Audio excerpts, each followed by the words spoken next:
why they get skin cancer if they're in the sun too much. That's why they don't got melanin. They were up in the caves. They weren't seeing no sunlight. Africans, if you go on YouTube, search Pharaoh Allah, get some of that Pharaoh Allah University, find out about the structure of the African human being who was composed of stardust, space, cosmic, molecules, gold, all types of shit. The universe put us together. We're put together by the creative energies of Black Madonna, womb of the universe, put us together. That's where we come from. I don't know where the Europeans come from, but I know they come from caves. I don't know where they were before that, but they were in caves. So before the Greek Empire, these niggas were in caves. And by niggas, I mean the Europeans, the Neanderthals. They were up in those caves.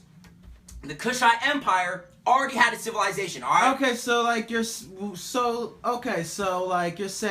you don't know where the Europeans were before they were in the caves. Before so the like Neanderthals. So you know what I mean, like young Pharaoh's talking about, you know what I mean, like is aliens and shit. Like okay, so you think there's a species of white people that are like alien or part alien? Like Pharaoh said that. Well, I don't know about that, but I do know that the Neanderthal was the original European. I'm not sure about extraterrestrial. I don't try to get into those realms because that's beyond my scope of perception of what I've dived into the cloth. But I do know that the Europeans before the Greeks, they were in caves. They were cavemen. The whole caveman thing, they were up in caves. The Cushite Empire, the Cushites had already developed math, science, philosophy. They had a justice system. They had government. They had everything they needed. Everything. They basically had a utopian society. They were at peace with the universe. They were at harmony. They had Messianic energy moving through every single Cushite. Everyone in their whole shit was a messiah. Okay, so to those who may not know what a utopia or utopian society is, like what is a utopian society? Utopian societies where everything, we don't have all this shit we have. We don't have all of these plagues. We don't have war, crime, pedophilia, murder, rape, none of that shit. It's where everyone works in balance, in harmony. Everyone knows what the fuck they need to do.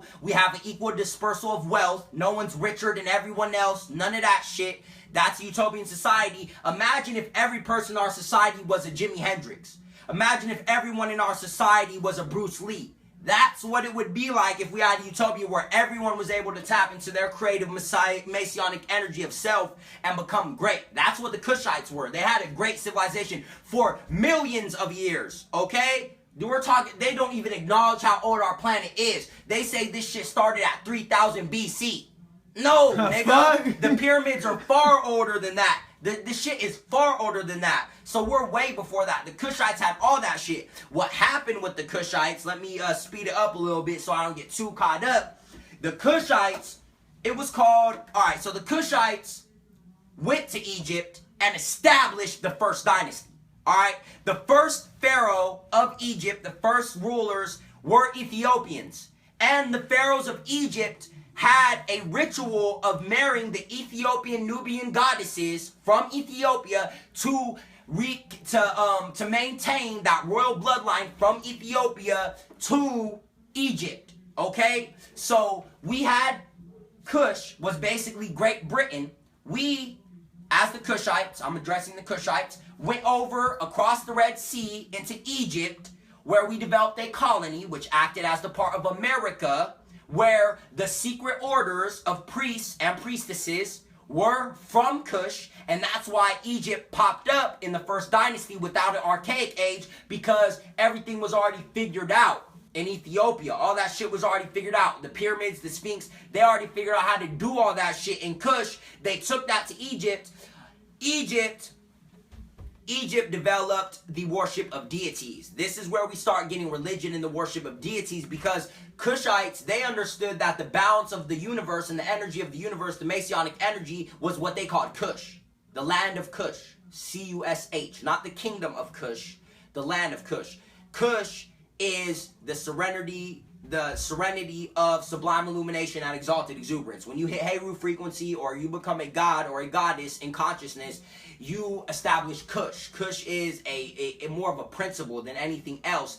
But see, what happened was, in Egypt, they started calling Kush Amun-Ra, which was the god of the sun. They started identifying Kush as an actual deity related to the sun. And at one point, the priests of Ethiopia who were in Egypt left Egypt to a different region, and at that point Egypt became disconnected from their Ethiopian heritage, and then they started calling Amun-Ra Osiris. That's where we get the myth with Set and Heru and Isis. And when that division happened, eventually Egypt was pretty much playing the role of America, didn't want to be a part of Great Britain anymore. Egypt didn't want to be a part of Cushite Empire anymore. So the Egyptians and the Cushites started having wars, internal wars, and Kush eventually dissolved. The Ethiopian Empire eventually dissolved. All of the best shit from Kush was in Egypt at that point, which is where we get Kemet from, and the Meta Netter, which explained all that shit, all of the shit from Ethiopia, which has not been deciphered. The Meta Netter has not been deciphered. And that's what was most likely, I haven't deciphered it myself, so I don't know, but most likely explaining a lot of that heritage that came from Ethiopia. So then Egypt, now you're in Egypt, Kush has fallen, the Ethiopian Empire has fallen, there's other African empires such as there's the Moors, there were other descendants, the Moors are descendants of the Cushites, and then Egyptians weren't warriors per se, like the Cushites were. The Moors had inherited the warriorhood of the Cushites. Egypt didn't inherit that, so by the time the Neanderthals evolved out of the caves and Alexander the Great came along with his mighty sword and started pillaging and conquering everything, then he conquered Egypt, they raided the libraries. Aristotle, Plato, and fucking Socrates and all those lame-ass niggas took credit for whole libraries worth of information they didn't write or didn't think up because they were in caves throwing rocks at each other and shit. They didn't know how to come up with none of that shit. They then took all of that out of the libraries. Egypt had been conquered, and from that point, they started rewriting history. The Europeans started rewriting history at that point.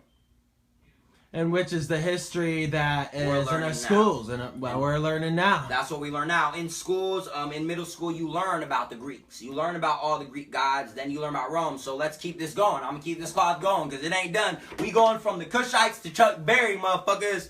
I'm going from the first civilization to 1955 with the release of, I believe, Maybelline came out in 55. I think that was the first Chuck Berry hit single. I'm not sure. You might have to check me on that. Wikipedia said the first shit was 55. I'm pretty sure it was Maybelline.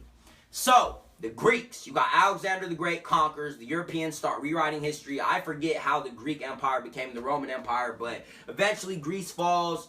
You get the Romans. That's where we get Julius Caesar, Augustus Caesar, Caligula, making people have orgies and shit for him to watch. All kinds of sick shit. The Romans were doing all kinds of sick shit. America is just a new Rome. These crusaders are still here, just like they were when Alexander the Great was going around pillaging everyone, killing motherfuckers, raping people's women, stealing children, turning them into slaves, all kind of fucked up shit, because that's what the Europeans do. The ones who are tapped into that crusader mentality. I'm definitely not saying all people who are of European descent or all white people are evil. I ain't calling white people the devil. I ain't doing that. I'm just saying that the Europeans who these people of European descent come from were doing evil shit. Okay? So would you say, like, you know, maybe like on a subconscious level, even, you know, Europeans from, you know, like our generation, even if, you know what I mean, they may have black friends or Latino friends or friends of color, would you say like they do like possess some Messianic energy of their ancestors that were into like that racist shit, like the civil rights movement, for example? So you're saying that can people who are of European descent tap into Messianic energy, basically? Well, no. What I'm asking more is like, do a lot of Europeans from like our generation, even if they may not be racist or may have friends of all colors, could